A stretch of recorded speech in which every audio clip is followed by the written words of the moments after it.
আইপিএলে রেকর্ড হায়দ্রাবাদের অভিষেকের ভেঙে দিয়েছেন কোহলির ৮ বছরের পুরনো নজির। অন্যদিকে কোহলির সামনে রয়েছে নিজের রেকর্ড ভেঙে নতুন রেকর্ড গড়ার সুযোগ। তবে সেই রেকর্ডের আসল মালিককে জানতে হলে একটি লাইক দিয়ে ভিডিওটি শেষ অবধি দেখুন। চলতি আইপিএলে নজর কেড়েছেন হায়দ্রাবাদের অভিষেক শর্মা, বেশ কয়েকটি রেকর্ডও করেছেন তিনি। তবে এবার সানরাইজার্স হায়দ্রাবাদের এই বাঁহাতি ওপেনার ভেঙে দিয়েছেন বিরাট কোহলির ৮ বছরের পুরনো নজির। পাঞ্জাব কিংসের বিরুদ্ধে ২৮ বলে ৬৬ রানের ইনিংস খেলেছেন তিনি। মাত্র ২১ বলে করেছেন অর্ধশত রান। ইনিংসে ৫টি ছক্কা মেরেছেন এই বাঁহাতি ব্যাটার। এই নিয়ে চলতি মরশুমে মোট ৪১টি ছক্কা মেরেছেন হায়দ্রাবাদের অভিষেক।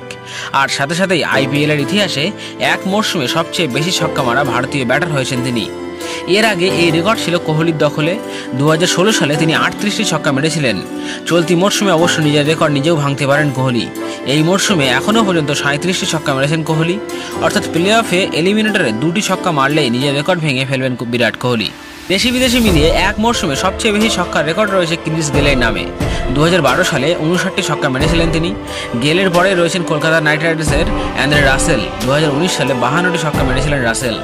চলতি মরশুমে ১৩টি ম্যাচে ৪৬৭ রান করেছেন অভিষেক। ৩৮ গড়ে ২০৯ স্ট্রাইক রেটে রান করেছেন তিনি। ৩টি অর্ধশত করেছেন অভিষেক। হায়দ্রাবাদের প্লে অফে ওঠার নেপথ্যে বড় ভূমিকা নিয়েছেন তিনি। তো বন্ধুরা, আপনারা কি মনে করেন অভিষেক কি পারবে তার সামনে থাকা গেল ও রাসেলের রেকর্ড ভেঙে আইপিএলের ইতিহাসে এক মরশুমে সবচেয়ে বেশি ছক্কা মারা প্লেয়ার হতে?